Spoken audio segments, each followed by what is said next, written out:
Olá, bom dia. Hoje vamos falar um pouquinho da disciplina de Geografia, aonde daremos continuidade à revisão da unidade 4, aonde nós estamos falando aí sobre esses setores da economia, das atividades urbanas e rurais no Brasil. Na aula passada, nós falamos sobre os três setores da economia: setor primário, setor secundário e terciário. O quanto eles são importantes para a economia, o quanto eles são importantes também para manter o alimento na mesa das pessoas, para fazer com que alguns produtos sejam desenvolvidos, para manter a economia em equilíbrio.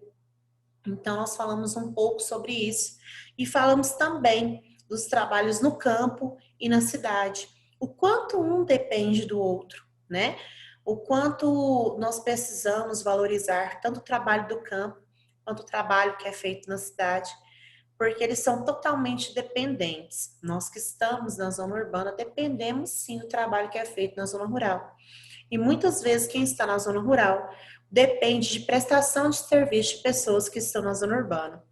Então, um depende do outro e isso é muito importante.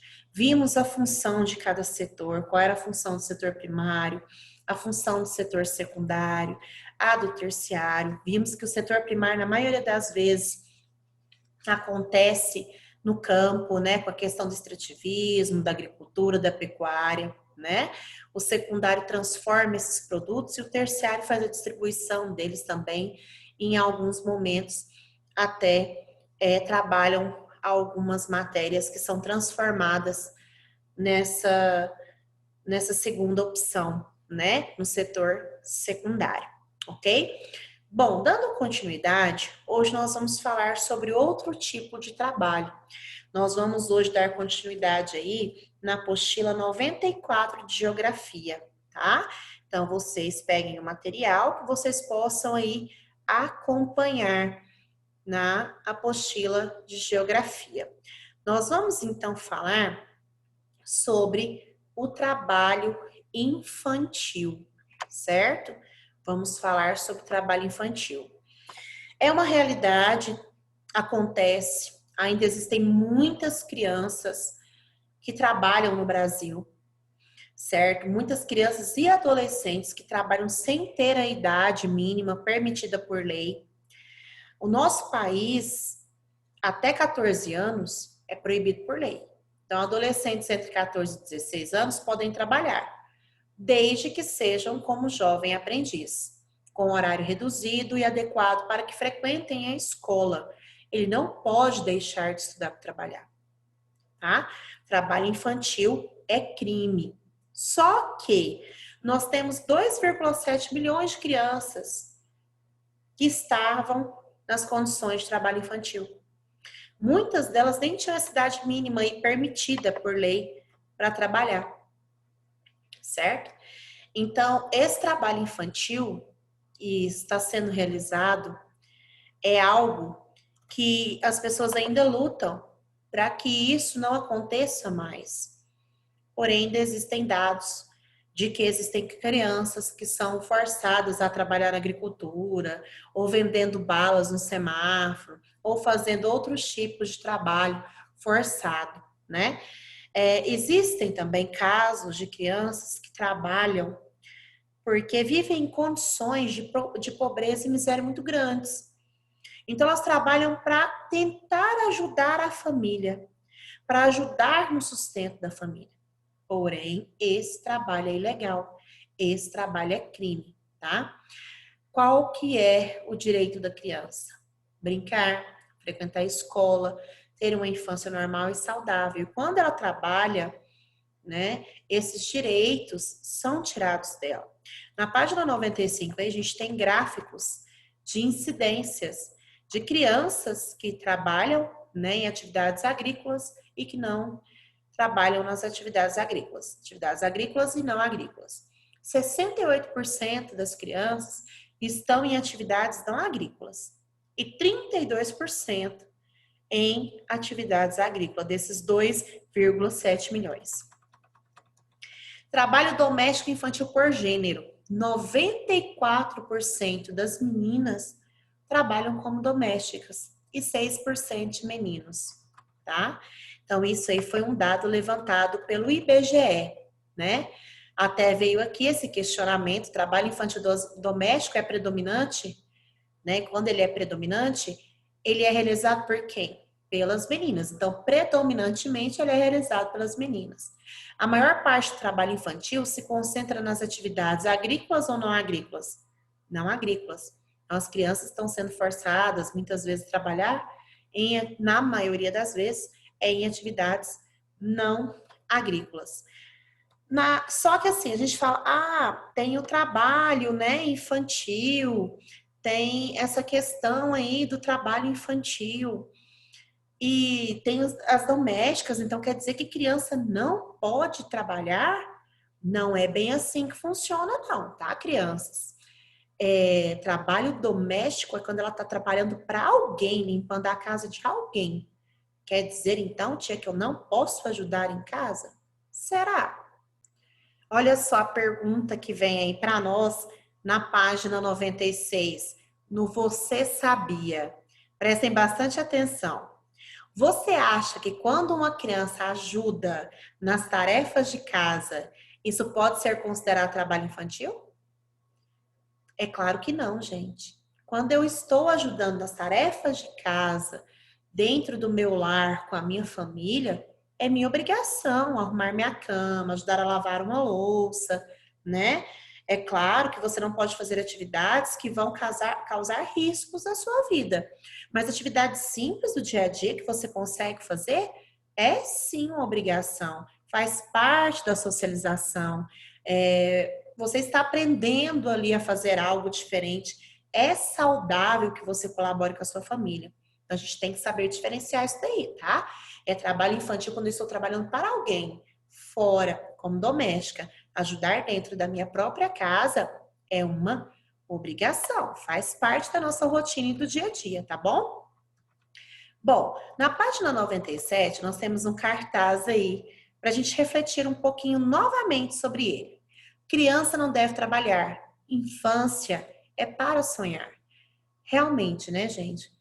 Nós, quando somos crianças, sonhamos em coisas melhores, em fazer coisas boas, em ter oportunidades na vida, em almejar coisas grandiosas, né? Conseguir me formar, ter uma profissão. Nenhuma criança pode ser privada disso, né? Elas devem sim sonhar, elas devem sim ter a oportunidade de construir a sua vida, de fazer o seu melhor. Quando uma criança é colocada numa situação de trabalho infantil, ela está sendo privada de fazer isso. E isso não é bom, isso não é correto, isso está contra a lei, tá bom? Continuando aí, então, nós vamos aí para a página agora 98. O trabalho ontem e hoje. Nessas páginas aí, 98 e 99, a gente vem falando justamente da diferença, né? De como eram os trabalhos antigamente sem a tecnologia e como são hoje. Facilitou muito, gente. Antigamente o trabalho era realizado por animais, por tração animal, com auxílio de animal ou de ferramentas agrícolas, né? Que eram feitas de forma manual. Além de demorar muito tempo, dava muito trabalho, precisava muito da força humana para que isso acontecesse, né? Hoje existe aí máquinas agrícolas, né, modernas que realizam esse plantio e a colheita de forma rápida. Existem avanços da medicina veterinária que ajudam a reduzir as doenças, morte dos animais e outras coisas mais, até a saúde dos animais. Então, a tecnologia auxiliou demais o homem do campo, né? A produção aumentou. Então, com isso, a melhoria veio também, tá? Então, a tecnologia facilita as atividades do setor primário, lá no campo, e só que ele aumenta o desemprego. Por quê? Porque antes eu precisava de uma quantidade bem maior de pessoas para executar as atividades, para que fosse de forma mais rápida. Hoje, uma máquina substitui a mão de obra de várias pessoas, apenas uma máquina. Então, a tecnologia ajudou? Ajudou. mas também deixou de dar oportunidade para outras pessoas trabalharem, porque ela substitui o trabalho de várias pessoas, tá? Então, o objetivo é aumentar a quantidade de produtos fabricados em um período menor e assim baixar seu custo. Ou seja, eu tendo uma máquina fazendo o trabalho de várias pessoas, eu tenho uma economia com a mão de obra dessas pessoas. Eu não preciso pagá-las para executar esse trabalho se eu tenho a máquina que a substitui. Então, tem um lado positivo, mas também tem um lado negativo, né? Que muitas pessoas aí não têm oportunidade de emprego porque a máquina substitui consideravelmente a mão de obra de várias pessoas. Isso acontece também nas indústrias do setor terciário, aonde precisava-se de muita mão de obra para fazer um carro, para construir objetos ou outras coisas mais, a tecnologia trouxe máquinas que fazem isso. E também aconteceu no setor terciário essas situações, tá?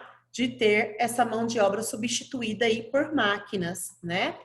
Então, essas atividades de prestação de serviço tornou algumas profissões ultrapassadas, porque a máquina veio substituir isso daí, ok? Nós temos aqui, ó, as fotografias que retratam as pessoas trabalhando em um escritório antigamente e hoje. Olha só a quantidade de pessoas que eu tinha no escritório e agora com a tecnologia essa quantidade diminuiu porque eu tenho uma máquina, né? Computadores, aplicativos, telefones que conseguem nos ajudar e diminuir aí essa quantidade de pessoas, certo? Bom, agora na página 100, nós vamos falar sobre a distribuição das atividades econômicas no território brasileiro. Gente, a economia brasileira é muito dinâmica e diversificada. Por quê? Porque ela tem várias atividades no Brasil que fazem parte, que movimentam a economia do país. No setor primário, nós temos aí a agricultura, a pecuária, o extrativismo, né? Nós temos também atividades como o turismo. Então, o Brasil tem diversas atividades dependendo do local.